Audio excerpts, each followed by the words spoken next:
Hello everyone, welcome back to Ease English. In today's video, we will learn a lot of new and interesting daily use advanced English sentences which are very useful in our day-to-day life. To be a fluent speaker, you have to watch the whole video and do practice with me. Guys, this is Vani Yadav and you're watching me on Ease English. Before going to start the video, I request you all, if you are new in the channel, then do subscribe to the channel. And if you are already a subscriber, then hit the like button and share the video as much as possible. So without further ado, let's begin. First sentence, उसकी जान में जान आई. English में कहेंगे he heaved a sigh of relief. He heaved a sigh of relief. For example, कोई mother है, उसका बच्चा काफ़ी देर से नहीं मिल रहा है तो वो काफ़ी परेशान हो गई है, इधर उधर ढूंढ रही है उसको. हो सकता है बच्चा खेलते हुए कहीं चला गया हो और वो काफ़ी परेशान है. जब वो बच्चा उन्हें फाइनली मिल जाता है तो लोग कहते हैं ना कि उनका बच्चा मिल गया, उनकी जान में जान आई. तो अगर ऐसा कहना है कि उसकी जान में जान आई, कहिए he heaved a sigh of relief. Next sentence, मेरा तुम्हें दुख पहुंचाने का कोई इरादा नहीं है. इंग्लिश में कहेंगे I don't mean to hurt you. I don't mean to hurt you. For example, आप किसी पर्सन के बारे में बहुत सारी बातें कर रहे हैं और उसको समझा रहे हैं या फिर किसी भी टॉपिक को लेके काफ़ी सारी बातें कर रहे हैं. उसके बाद उसको समझाते हैं कि मेरा तुम्हें दुख पहुंचाने का कोई इरादा नहीं है, बस मैं तुम्हें बता रहा हूँ कि जो तुम चीज़ें कर रहे हो वो सही नहीं है. तो अगर ऐसा कहना है मेरा तुम्हें दुख पहुंचाने का कोई इरादा नहीं है, तो कहिए I don't mean to hurt you. Next sentence, मैं दुविधा में हूँ कि क्या करूँ. इंग्लिश में कहेंगे I am in a dilemma what to do. I am in a dilemma what to do. For example, आप किसी टॉपिक को लेके सोच रहे हो और आपके पास दो अपॉर्चुनिटीज़ हैं. अब आप दुविधा में हो कि मैं किसे सेलेक्ट करूं, किसे नहीं. तो आप अपने दोस्त से कहते हैं ना कि यार मैं बहुत दुविधा में हूं कि क्या करूं. तो आप कहिए I am in a dilemma what to do. Next sentence, कोई फ़र्क नहीं पड़ता.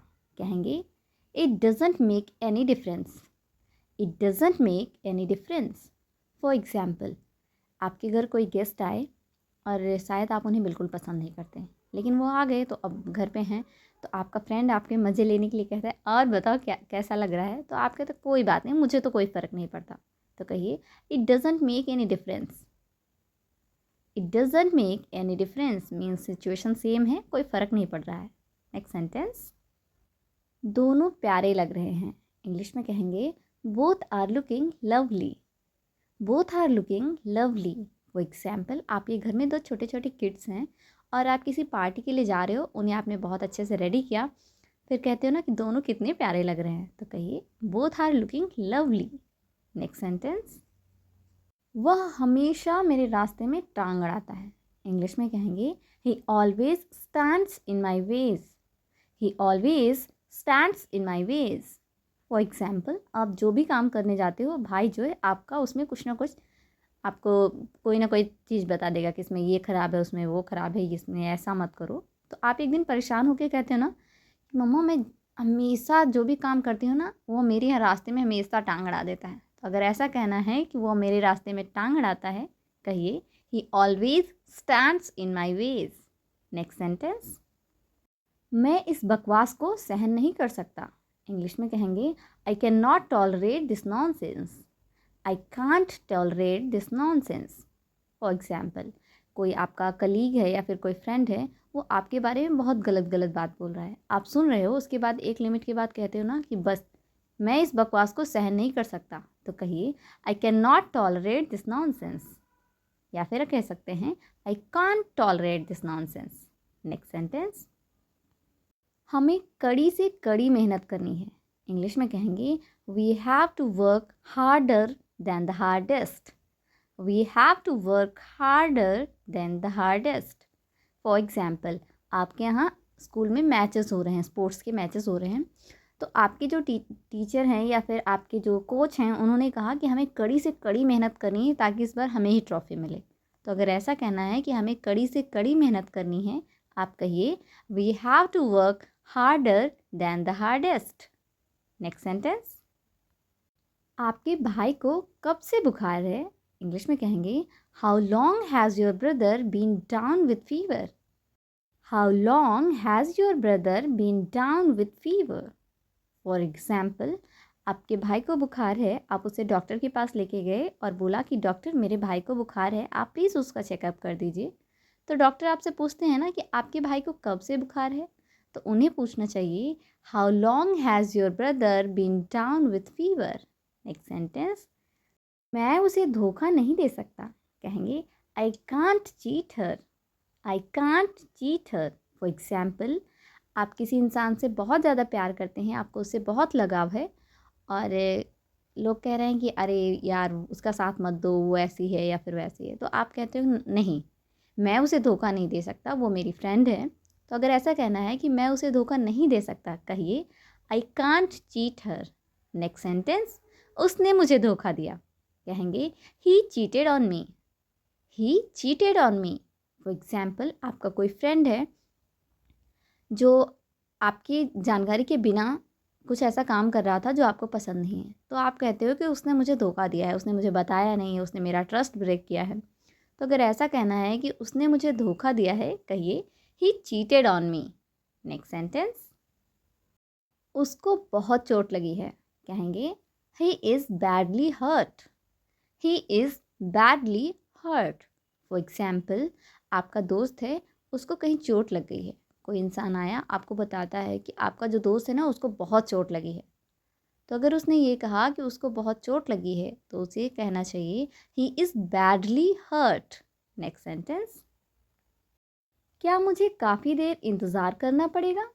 पूछिए will I have to wait for a long. Will I have to wait for a long. For example, आप किसी शॉप पे जाते हो, फॉर एग्जाम्पल ग्रॉसरी की शॉप पे जाते हो ना, सामान, घर का सामान खरीदने शॉप पे जाते हो और वहाँ पे पूछते हो शॉपकीपर से कि क्या अंकल, क्या मुझे काफ़ी देर लगेगा, काफ़ी देर तक इंतज़ार करना पड़ेगा. तो ये बात अगर इंग्लिश में पूछना चाहो तो आप कह सकते हो will I have to wait for a long. Next sentence, मुझे दांत के डॉक्टर से मिलना है. कहेंगे I want to see a dentist. I want to see a dentist. For example, आप हॉस्पिटल गए, वहाँ पे रिसेप्शन एरिया पे गए और वहाँ उनसे पूछा कि मुझे दांत के डॉक्टर से मिलना है, कितने टाइम पर मिलेंगे. तो आप उनको इंग्लिश में पूछिए I want to see a dentist. Next sentence, कल मुझे बुखार हो गया था. इंग्लिश में कहेंगे I had a fever last night. I had a fever last night. For example, school में आपको होमवर्क दिया गया था, आप उसे नहीं करके ले जा पाते. दूसरे दिन जब आपसे टीचर पूछती है तो आप उन्हें रिप्लाई करते हो कि मैम कल रात में मुझे बुखार हो गया था, इसलिए मैंने वर्क नहीं किया. तो अगर ऐसा कहना है कि कल रात मुझे बुखार हो गया था, आप इंग्लिश में कहिए I had a fever last night. Next sentence, हम टैक्सी कर लेंगे. इंग्लिश में बोलेंगे we will hire a taxi. We will hire a taxi. For example, आप कहीं घर से बाहर निकल रहे हो तो पापा पूछते हैं कि बेटा कैसे जाओगे आप, कोई कन्वेंस कैसे यहाँ से जाओगे, कुछ पहले से डिसाइड किया है. तो आपने कहा पापा हम एक टैक्सी कर लेंगे और उसी से चले जाएंगे, मतलब कैब बुक कर लेंगे. तो आप उन्हें कहिए we will hire a taxi. Next sentence, मेरे पैसे एक साल में ख़त्म हो जाएंगे. इंग्लिश में कहेंगे my money would run out in a year. My money would run out in a year. For example, आप किसी जॉब पे थे, आपने काफ़ी सारी सेविंग्स करी हैं, किसी रीज़न से आपको जॉब छोड़नी पड़ी और आप अभी कंटिन्यू नहीं कर सकते हो जॉब को. तो आपने अपनी सेविंग को यूज़ करना स्टार्ट किया, लेकिन आपने कहा कि मेरे पैसे जो हैं एक साल तक ही चल पाएंगे, उसके बाद ख़त्म हो जाएंगे. तो अगर ऐसा कहना है मेरे पैसे एक साल में ख़त्म हो जाएंगे, आप इंग्लिश में कहिए my money would run out in a year.